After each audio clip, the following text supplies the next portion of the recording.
It is a rainy day here in Pittsburgh. I'm going to be covering session 20 today as soon as I share this feed. And this is really covering and talking about ley lines and ancient structures. And I'm really into energy, like of all kinds, so I'm really into this topic.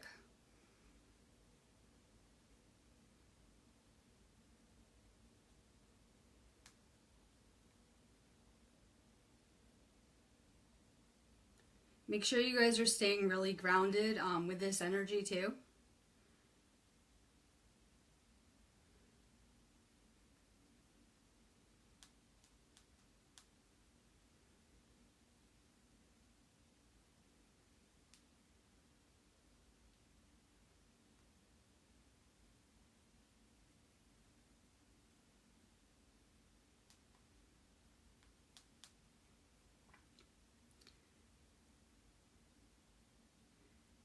Give me one more share.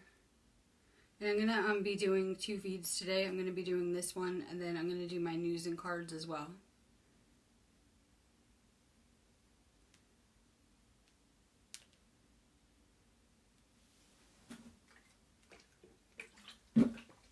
Good morning. Hi. All right, let's start by going back and discussing what happened to the second density entities who were unharvestable when the third density cycle began. There were some that didn't make it into the third density. The second density is able to repeat a portion of the third density cycle. The second density entities who did not get harvested at the beginning of the 75,000 year cycle are still on this planet. Some of these are actually second density entities, and they've been harvested into the third density within the past 75,000 years. We know that each cycle is 75,000 years, and I always like to say that ours has been over, and we're kind of in overtime, but our calendar's really messed up. I think people will be shocked at the real time calculations, if you were into that kind of stuff, and how off our calendar systems are and how they were actually created by the Pope to enslave people, but they're really off. They don't measure time correctly. So that's really important to understand too. The more and more second density entities are making it into the third density. An example of a second density entity coming into the third density would be a pet, such as a dog. A lot of dogs start out of the second density, and they can actually move up in density and recontract and stay our pets too. So pets go through their own learning cycles. They are here to learn with us. We attract a lot of the same souls with us, such as pets every life. As a second density entity returns as third density for the beginning of this precision of learning, the entity is equipped with the lowest vibrational distortions. This would be a human in our form. And that's the beginning to understand the third density. That's really the cutoff. A lot of, obviously, humans are of the third density, but you can move up, and your vibration is going to determine what density or dimension you can access.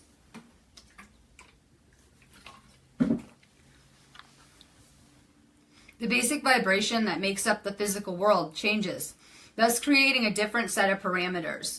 In this short period of time between densities, change to allow for a new type of being. The physics of Dewey Larson are correct. They discuss this in depth in this section. It's correct as far as they're able to go, though. There are things that are not included in this system. When I look at the universe, it's really complex, and a lot of theories actually fit into it. A lot of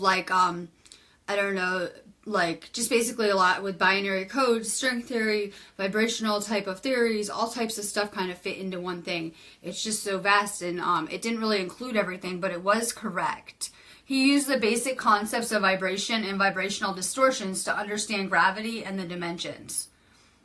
Dewey brought this material through for primarily use of the fourth density. We're finding that as we're making our progress on our own personal spiritual ascension, that we're finding a lot of information readily available to us that's been suppressed for a long time. I know a lot of people are into like Nikola Tesla, free energy, things like that. As people are awakening, they're starting to be able to realize there's a lot of information that we're able to access.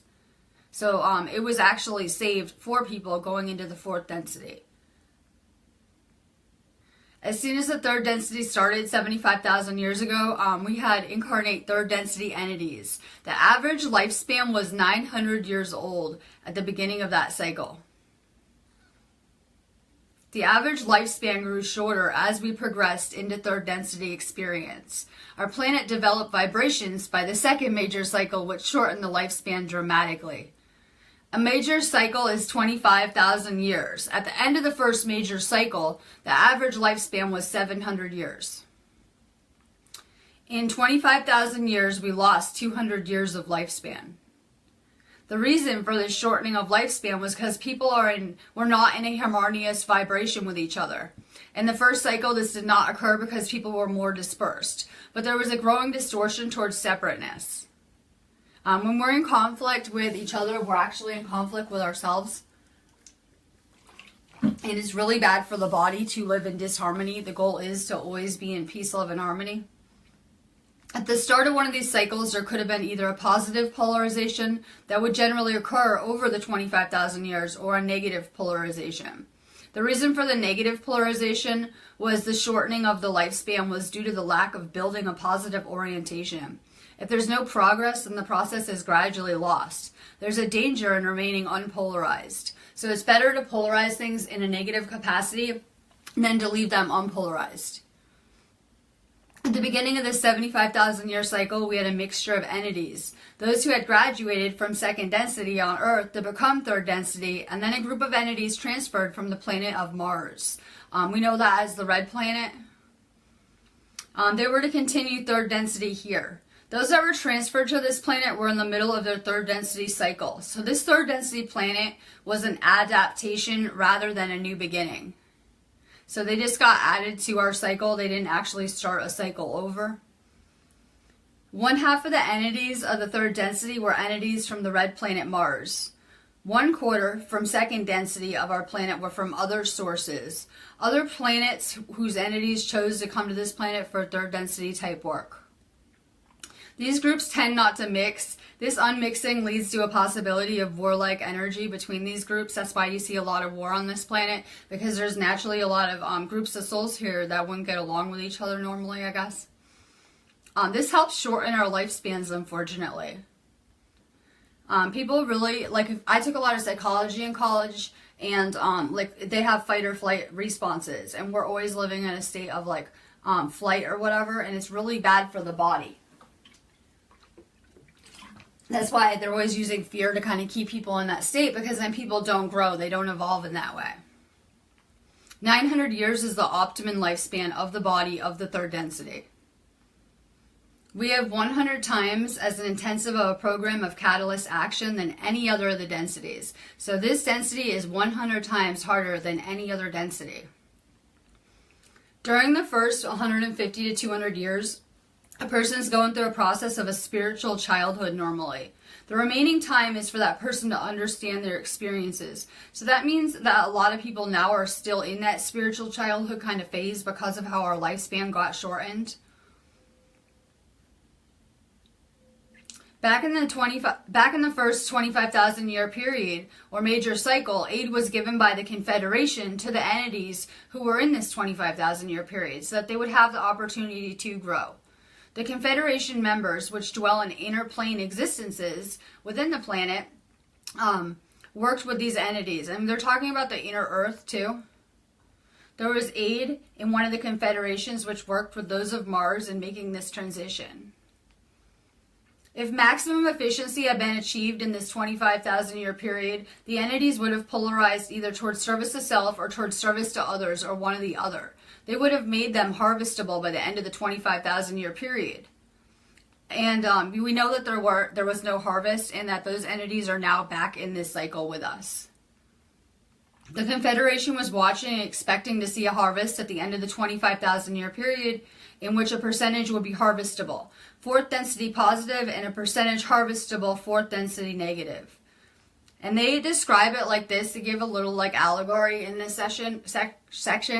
The role of a gardener, and they're waiting for spring, and they know what season it is. And when the spring comes, if the seeds do not sprout, then the gardener really has more work to do.